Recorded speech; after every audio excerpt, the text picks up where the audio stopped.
Hi there. So today we're going to make plant-based shepherd's pie. This is a recipe that my grandmother and my mother made. I loved it so much, and it's always been a real comfort food for me. And I just adapted it since I've been eating plant-based for about 5 years now. So let's get started. Okay, step one, get your shit together. You'll need a baking pan, a pot to cook and then smash your potatoes in, a saucepan to saute the meatless ground and your vegetables, 2 cans of cream of corn, 6 to 8 medium-sized potatoes for the top layer. For the bottom layer, I like to saute 2 to 4 garlic cloves, 1 medium-sized onion, handful of mushrooms, or whatever else you want to add to the bottom layer. 1 plant-based bouillon cube, plant-based cheese substitute, butter and milk substitute. We love to use Gardine's meatless ground as a meat substitute, but there are lots of great options out there. Step 2, make shit happen. So first I'm gonna just chop up the potatoes so that they cook a little quicker, cover them with water, and boil them for about 20 minutes until you can stick a fork easily through them. So while the potatoes are cooking, I'm going to prepare my vegetables and saute them in a pan with just olive oil for about 5 to 7 minutes. Make sure the pan gets nice and hot. Add a little olive oil. And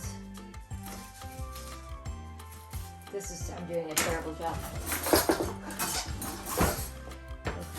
It's the worst. It doesn't matter.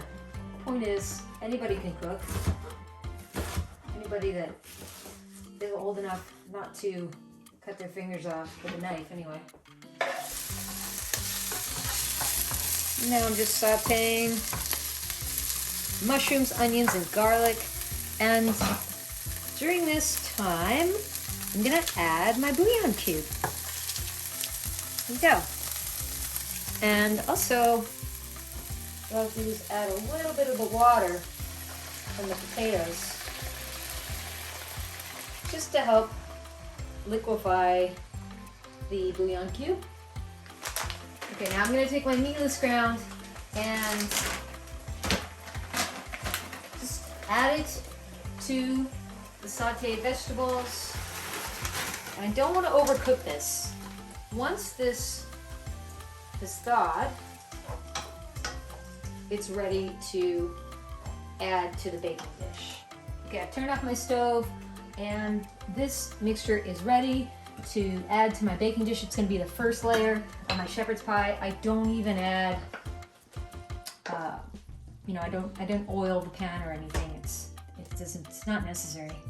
We're going to open the cans of cream of corn and add the second layer to the shepherd's pie. It just adds almost like a little sweetness to this otherwise, very salty dish. If you're like me, I do like salt, and you can adjust the levels of seasoning in your recipe if you'd like, but I really appreciate a sodium high dish. All right, so our potatoes are cooked. So I'm gonna go ahead and add about a 1/4 cup of the plant-based butter. And honestly, you don't need to add much, just a splash of milk substitute. I use oat milk, use whatever the fuck you want. I'm gonna pepper the shit out of this. A little bit of salt. Time to smash. You don't need to use green potatoes like I did. I don't even know if that's safe. You know what? I didn't mention this earlier, but if you've got some nutritional yeast hanging around, just add a couple tablespoons to your smashed potatoes. Our smashed potatoes are ready, and now you go ahead and start adding the top layer. I like to start at the corners and work my way in.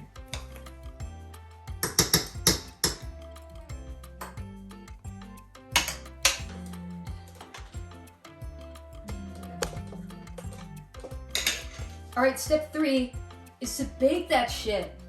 Here's a pro tip. I like to place the shepherd's pie baking dish on top of a cookie sheet or a pizza pan, as the cream of corn might start to bubble and then ooze over the baking dish, and so it helps keep your stove nice and clean. So we're gonna bake this at 350 degrees Fahrenheit for about 45 minutes, or until we get back from our walk. You get the shepherd's pie. Okay, so now we're gonna add our cheese substitute to the top and broil that for about 5 minutes. Come on, shepherd's pie. I like a little bit of a crispy top. And voila! There's our shepherd's pie. I'm gonna let it sit for 5 minutes. Okay, the final step is to eat this. Share it with your family and friends. Honestly, you can keep the side super simple: salad, roasted broccoli, steamed broccoli, any vegetable on the side. You know, you can even just serve this on its own. We love it at our house because it makes great leftovers. There's just 2 of us, but it really can feed a gigantic family. There you have it, plant-based shepherd's pie. I hope you enjoy.